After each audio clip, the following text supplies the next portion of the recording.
আজকে আম্মু রান্না করেছিল গার্ডেনের সব ভেজিটেবল। আসসালামু আলাইকুম everyone, welcome to my new blog.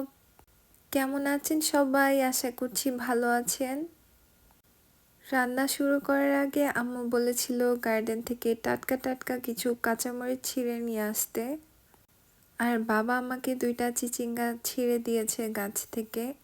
আম্মুর চুলায় রান্না বসিয়ে দিয়েছে।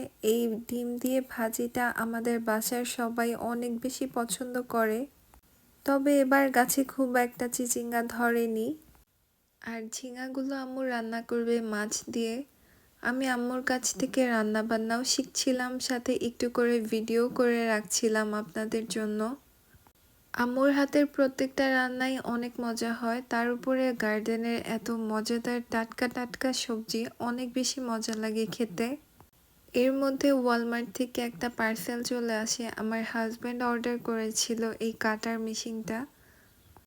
জানি না কেন পেঁয়াজ কাটতে গেলে আমি কান্না করতে করতে একদম অবস্থা খারাপ হয়ে যায়, তাই সে আমার জন্য এটা অর্ডার করে।